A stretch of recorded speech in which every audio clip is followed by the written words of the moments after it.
Question number 7 का part 1। Question number 7 का part 1 में हमारा क्वेश्चन था calculate the mass in grams of each of the following sample. Previous question के अंदर हमने नंबर ऑफ मोल्स कैलकुलेट किया था, मास गिवन था। इसके अंदर नंबर ऑफ मोल्स गिवन है, हमें मास कैलकुलेट करना है। क्वेश्चन नंबर 7 इसका पहला पार्ट, ए पार्ट। क्वेश्चन है 1.2 moles of potassium. 1.2 moles of potassium. Potassium एक एटम है, ठीक है, इसको ध्यान में रखेंगे, डेटा बनाएंगे, क्वेश्चन में से वैल्यू लेंगे। Number of moles of potassium हमें गिवन है जिसकी वैल्यू है 1.2 मोल्स, ठीक। इसके बाद मोलर मास निकालेंगे। पोटेशियम एक एटम है, जिसका एटॉमिक मास होगा वही उसका मोलर मास बन जाएगा। इसका एटॉमिक नंबर 19 है और मास नंबर जो है वो 39 है। तो 39 AME की बजाय हम क्या लगा देंगे, 39 ग्राम लगा देंगे। कैलकुलेट हमें क्या करना है, हमें मास in gram of potassium calculate करना है। फॉर्मूला नंबर ऑफ मोल्स वाला ही आएगा। हम लिखेंगे number of moles can be calculated with the help of number mass in gram, mass in gram divided by molar mass, ठीक है। अब वैल्यू पुट करेंगे, जब वैल्यू पुट करेंगे तो यहाँ पे 1.2 आ जाएगा। मास इन ग्राम हमें कैलकुलेट करना है और मोलर मास हमें मालूम है 39। अब इसको अरेंज करेंगे। अरेंज करने के लिए हमें क्या करना पड़ेगा, हम मास इन ग्राम एक तरफ कर लेंगे, जो कि अननोन है वो हमेशा हमारे लेफ्ट हैंड साइड पे जाता है और जो नोन हमारी वैल्यूज़ होती हैं वो हमेशा राइट हैंड साइड पे जाती है। और जो भी मैथमेटिकल अर्थमेटिक ऑपरेटर वहाँ पे यूज़ करना होता है हम यूज़ करते हुए इसको सॉल्व करते हैं। यहाँ पे मोलर मास डिवाइड हो रहा है, जब नंबर ऑफ मोल्स की तरफ हम इसको करेंगे तो ये मल्टीप्लाई हो जाएगा 39। इसको सॉल्व करेंगे तो हमारे पास जो आंसर आता है वो तकरीबन आता है, कैलकुलेटर से सॉल्व करें, 46.8 ग्राम होता है, ठीक है। अब इसका रिजल्ट प्रेजेंट करेंगे। रिजल्ट के लिए हम क्या करेंगे, क्वेश्चन सेम हम उतारेंगे। 1.2 moles of potassium contain 46.8 gram of potassium, ठीक है। ये मास आ गया हमारे पास, ये हमारा पहला क्वेश्चन सॉल्व हो गया है। इसको हाईलाइट कर दें। अब हम चलते हैं क्वेश्चन नंबर 2 की तरफ।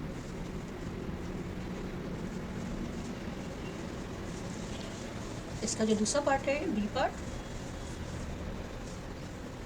बी पार्ट में देखते हैं। बी पार्ट हमारा है 75 moles of hydrogen. 75 moles of H2। H2 means hydrogen molecule या हाइड्रोजन गैस। हाइड्रोजन मॉलिक्यूल या हाइड्रोजन गैस और हाइड्रोजन एटम में क्या फ़र्क है, हाइड्रोजन एटम सिंगल होता है, एक एटम का मास होता है, और हाइड्रोजन मॉलिक्यूल का जो मोलर मास निकालेंगे तो हमें 2 से मल्टीप्लाई करना पड़ेगा, क्योंकि एक मॉलिक्यूल हाइड्रोजन के अंदर 2 हाइड्रोजन एटम होते हैं। डाटा बनाते हैं। डाटा नंबर ऑफ मोल्स हमें कैलकुलेट करने हैं। नंबर ऑफ मोल्स हमें गिवन है जो कि 75 मोल्स है, ठीक। और मोलर मास हमें कैलकुलेट करना होगा हाइड्रोजन का। हाइड्रोजन का जो फॉर्मूला है वो H2 है। इट मीन्स कि इसके अंदर 2 हाइड्रोजन मौजूद हैं। एक हाइड्रोजन का मास जो होता है वो 1 होता है, तो 2 हाइड्रोजन का मास क्या हो जाएगा, 2 हो जाएगा। और ग्राम क्यों लगाया, AME क्यों नहीं लगाया, क्योंकि AME हम यूज़ करते हैं मॉलिक्यूलर या फॉर्मूला मास के लिए, और ग्राम हम यूज़ करते हैं मोलर मास के लिए। हमें कैलकुलेट क्या करना है, हमें मास इन ग्राम कैलकुलेट करना है, किसका, हाइड्रोजन का। ये हमारा डाटा तैयार हो गया। अब हम इसको फॉर्मूला लिखेंगे। फॉर्मूला जो हमारा बनेगा वो होगा number of moles is equal to mass in gram divided by molar mass. Value put कर देते हैं। यहाँ पे हमें पता है 75 है, यहाँ पे मास इन ग्राम हमारा आ जाएगा और मोलर मास हमारा आ जाएगा 2, ठीक है। कैलकुलेशन करते हैं। कैलकुलेशन के अंदर हम अननोन को अलग कर लेंगे। अननोन हमारा क्या है, मास इन ग्राम है, ठीक है, और इसको इक्वेलेंट है 75 के, ठीक है। और ये जब हम इसको शफल करेंगे उस साइड पे ले जाएंगे, यहाँ पे डिवाइड हो जाएगा, वहाँ पे मल्टीप्लाई हो जाएगा। तो हमारे पास जो आंसर आया है वो 150 ग्राम। 75 का डबल हो जाएगा 150। रिजल्ट लिखेंगे। रिजल्ट आपका क्या होगा, 75 moles of hydrogen contain 1.5 gram of hydrogen. ये हमारा कंप्लीट हो गया, ठीक। अब हम चलते हैं क्वेश्चन नंबर 3 की तरफ। दोबारा रिकैप कर लें, ये मोलर मास है, ठीक है। ये नंबर ऑफ मोल्स क्वेश्चन से हमने लिया, ये हमें कैलकुलेट करना है मास इन ग्राम, और हमने जब इसको सॉल्व किया तो हमारे पास आया 150 ग्राम। क्वेश्चन नंबर 7 के सी क्वेश्चन की तरफ चलते हैं। तीसरा जो हमारा क्वेश्चन है, सी पार्ट जो है, वो है 0.25 moles of steam. C part है 0.25 मोल्स ऑफ स्टीम। स्टीम जो है एक्चुअली वाटर है वेपर की सूरत में। वाटर जो है हमारे पास 3 फिजिकल स्टेट में मिलता है, सॉलिड आइस की सूरत में, लिक्विड जिसको हम वाटर कहते हैं, जो ड्रिंकिंग पर्पज़ के लिए, दूसरे पर वॉशिंग पर्पज़ के लिए और डिफरेंट पर्पजेज़ के लिए यूज़ करते हैं। और अगर हम इसको हाई टेम्परेचर पर ट्रीट करें तो वेपराइजेशन हो जाएगी। उस वेपराइजेशन जब हो जाती है तो उस वेपर्स को हम स्टीम कंसिडर करते हैं। ठीक है, फॉर्मूला बट सेम होगा। डाटा बनाएंगे, नंबर ऑफ मोल्स गिवन है जिसकी वैल्यू है 0.25 मोल्स। मोलर मास निकालेंगे वाटर का with the help of formula. 2 hydrogen है और 1 ऑक्सीजन है। हाइड्रोजन का मास 1 है, ऑक्सीजन का 16 है। इन दोनों को ऐड करेंगे तो 18 ग्राम आ जाएगा। मोलर मास आ गया। अब हम formula number of mass in ग्राम हमें कैलकुलेट करना है, क्वेश्चन मार्क लगा दें। अब फॉर्मूला लिखते हैं। फॉर्मूला नंबर ऑफ मोल्स वाला आएगा। Number of moles is equal to mass in gram divided by molar mass. ठीक, वैल्यू पुट करेंगे 0.25 आ जाएगा। मास इन ग्राम कैलकुलेट करना है और मोलर मास हमारा है 80। कैलकुलेशन करेंगे। कैलकुलेशन के अंदर क्या करेंगे, अननोन को अलग कर लेंगे। मास इन ग्राम इधर ले आते हैं, नंबर ऑफ मोल्स इस साइड पे ले जाते हैं। मोलर मास को हमें शिफ्ट करना पड़ेगा, यहाँ पे डिवाइड हो रहा है, उधर जाके मल्टीप्लाई हो जाएगा। इसको सॉल्व करेंगे तो हमारे पास तकरीबन आता है, इनको आपस में मल्टीप्लाई करते हैं तो ये बनता है 4.5। रिज़ल्ट प्रेजेंट करेंगे। रिज़ल्ट क्वेश्चन की मदद से लिखेंगे तो हम लिखेंगे 0.25 मोल्स ऑफ स्टीम हैविंग या कंटेन्स या equal 4.5 gram of steam. Hope so कि आपको समझ आ गया होगा। यह हमारा आंसर है। हमने ये वाटर का मोलर मास निकाला था। क्वेश्चन के अंदर नंबर ऑफ मोल्स गिवन थे, ठीक है, और हमें कैलकुलेट करना है मास इन ग्राम। हमने ये फार्मूला यूज़ किया, नंबर ऑफ मोल्स और mass in gram divided by molar mass. ये फार्मूला हमने यूज़ किया, ये कॉमन फार्मूला है।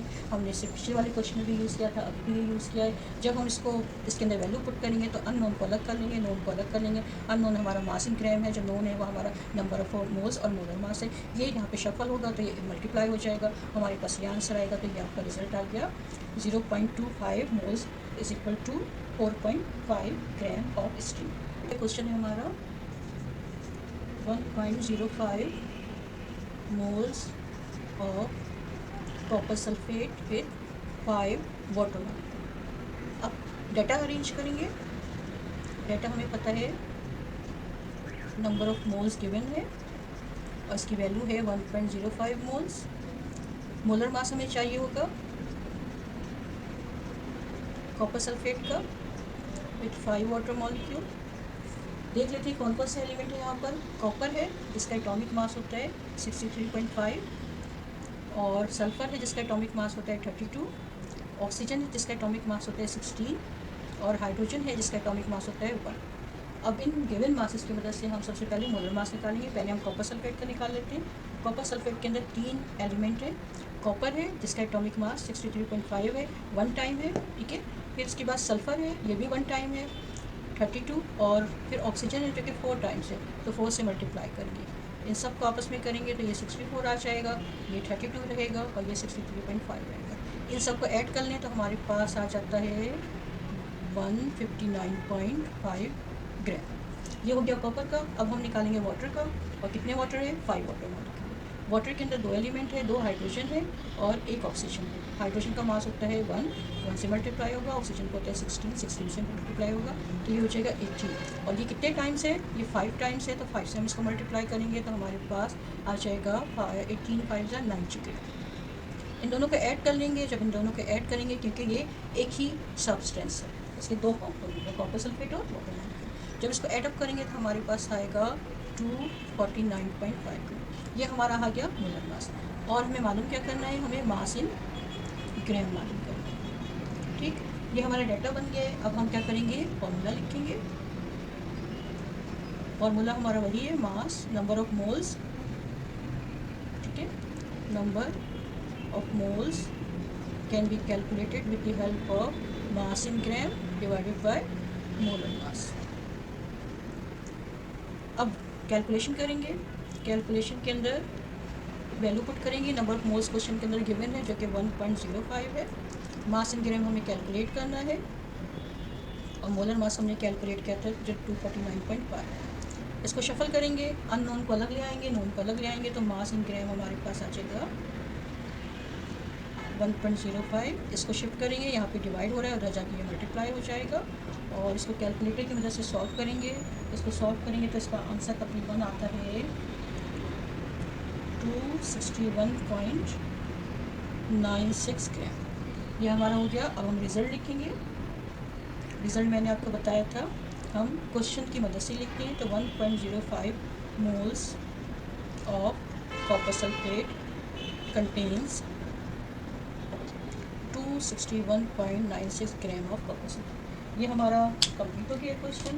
ये क्वेश्चन थोड़ा सा लेंदी है इस लिहाज से कि इसके अंदर जो मोलर मास निकालना है ये वाला, ठीक है, ये हमारा 2 स्टेप में निकलेगा। पहले हम कॉपर सल्फेट का निकालेंगे, फिर वाटर का निकालेंगे। कॉपर सल्फेट का हमारा ये आ गया था, ठीक है, और मोलर मास वाटर का जो 5 टाइम्स हमने बढ़ाया है, वैसे 18 होता है वाटर का, क्योंकि वाटर यहाँ पे 5 टाइम्स है, तो हमने इसको 5 टाइम मल्टीप्लाई कर दिया। जब हमने मल्टीप्लाई किया तो 90 आ गया। चूँकि दोनों एक ही सब्सटेंस है, कॉपर सल्फेट हाइड्रस फॉर्म में नहीं है, हाइड्रस फॉर्म में है, तो हम क्या करेंगे, इनको ऐड करेंगे तो हमारे पास मोलर मास आगे 249। अब इस फार्मूले के अंदर फार्मूला जो हमारा है, फार्मूला है number of moles is equal to mass in gram divided by molar mass. इसके अंदर पहले हमने वैल्यू पुट की, फिर इसको शफल किया, अननोन को अलग कर लिया, नोन को अलग कर लिया, तो मास इन ग्राम हमारे पास आ गया 261.96। ये हमारा रिजल्ट आ गया। होप सो कि आपको समझ आया होगा। अब हम लास्ट क्वेश्चन इसका है, हमारा लास्ट क्वेश्चन हमारा इसका है E part 0.15 moles of sulphuric acid. हमें इसका मास कैलकुलेट करना है। चलिए कंटिन्यू करते हैं। होप सो कि आपको समझ आ रहा होगा और आप इजीली कर लेंगे इसको। नेक्स्ट हमारा है ई पार्ट। ई पार्ट है 0.15 मोल्स ऑफ H2SO4। जैसे आपको समझ आ रहा होगा, H2SO4 एक हमारे पास सब्सटेंस है, यानी ये कंपाउंड कह लें जिसके अंदर मल्टीपल नंबर ऑफ एलिमेंट है। सबसे पहले डाटा बनाएंगे, same procedure. Number of moles given है कॉपर सल्फ्यूरिक एसिड के, जिसकी वैल्यू है 0.15 मोल्स। मोलर मास निकालेंगे। मोलर मास किसका निकालना है, सल्फ्यूरिक एसिड का निकालना है। हमें पता है हाइड्रोजन का मास 1 होता है, एटॉमिक मास, ठीक है, सल्फर का 32 होता है और ऑक्सीजन का 16 होता है। इन गिवन मासेस की मदद से हम मोलर मास निकालेंगे। हाइड्रोजन 2 टाइम्स है, सल्फर 1 टाइम्स है और ऑक्सीजन जो है 4 टाइम्स है। तो इसको 2 से मल्टीप्लाई कर लेंगे, इसको 32 एक ही दफ़ा लिखेंगे और इसको ऑक्सीजन को हम 4 टाइम्स इंक्रीज़ कर देंगे, क्योंकि फॉर्मूले में ऑक्सीजन 4 टाइम है। जब हम इसको सॉल्व करेंगे तो हमारे पास जो आता है, यहाँ पे 2 आ जाएगा, यहाँ पे 32 आ जाएगा और यहाँ पे 64 आ जाएगा, ठीक है। इन सबको ऐड अप करेंगे तो हमारे पास आई थिंक 98 ग्राम आ जाएगा। अगर मैं AMU लगा लेती तो ये मॉलिक्यूलर मास बन जाता। ये मॉलिक्यूलर मास नहीं चाहिए, हमें मोलर मास चाहिए, इसलिए हमने AMU की जगह पे क्या प्रेजेंट किया, ग्राम प्रेजेंट किया है। अब लास्ट वाला जो था, जो हमें कैलकुलेट करना है, मास इन ग्राम कैलकुलेट करना है, किसका, सल्फ्यूरिक एसिड, राइट। फॉर्मूला लिखेंगे। फॉर्मूला हमारा सेम है। फॉर्मूला क्या है, number of moles is equal to mass in gram divided by molar mass. अब तक के क्वेश्चन के अंदर हमने इसको अरेंज नहीं किया था, हम इसको अरेंज भी कर सकते हैं। अननोन को यानी मास इन ग्राम को हम फॉर्मूले में ही पहले ले आए, क्योंकि ये अननोन है, और नोन सबको हम एक साथ कर लें, नंबर ऑफ मोल्स, और ये जब इस साइड पे शफल होगा तो ये क्या हो जाएगा, मोलर मास इससे मल्टीप्लाई हो जाएगा। आप चाहें तो पहले इसका सेट कर लें फॉर्मूले का, चाहें तो अब बात भी करें, it's up to you. Calculation में हम एक ही स्टेप करना पड़ेगा। Mass in gram, number of moles कितना था, 1.5 था, इसको मल्टीप्लाई किससे किया, 98, यानी मोलर मास से मल्टीप्लाई किया। जब हमने इसको मोलर मास से मल्टीप्लाई किया तो हमारे पास जो आंसर आएगा होगा, यूज़ कैलकुलेटर, ठीक है, 14.7 था। ये हमारा आ जाएगा रिज़ल्ट। रिज़ल्ट हम क्या लिखेंगे, हम लिखेंगे 0.15 moles of H2SO4 contains of sulphuric acid. Hope so का आपको समझ आ रहा होगा स्टूडेंट। दोबारा हम चेक कर लेते हैं। इस क्वेश्चन के अंदर हमें क्या करना है, नंबर ऑफ मोल्स गिवन है, हमें मास इन ग्राम कैलकुलेट करना है। हम मोलर मास ये हमारा आ गया सल्फ्यूरिक एसिड का, 1 सल्फर है, 2 हाइड्रोजन है, 4 ऑक्सीजन है। हाइड्रोजन का एटॉमिक मास 1 है, 2 टाइम्स कर लिया, सल्फर 1 टाइम था 32 और ऑक्सीजन जो है 4 टाइम था 64। तो ये हमने सबको ऐड कर लिया, 2 को 32 को 64 को, आफ्टर मल्टीप्लिकेशन तो हमारे पास 98 आ गया। ये मोलर मास आ गया। नंबर ऑफ मोल्स के लिए फॉर्मूला होता है mass in gram divided by molar mass. इसको हमने इस साइड पे इसको टर्न कर सकते हैं। जब हम इसको टर्न करेंगे तो अननोन हमारा ग्राम और नंबर ऑफ मोल्स मल्टीप्लाई हो जाएंगे मोलर मास से। फिर हमने वैल्यू पुट कर दी। हमें पता है कि जो नंबर ऑफ मोल्स है वो 0.15 है और मोलर मास जो हमने निकाला वो हमने निकाला 98। जब हमने इसको मल्टीप्लाई किया तो हमारे पास आ गया 14.7। तो ये हमारा रिजल्ट है। नेक्स्ट क्वेश्चन की तरफ बढ़ते हैं। Thank you.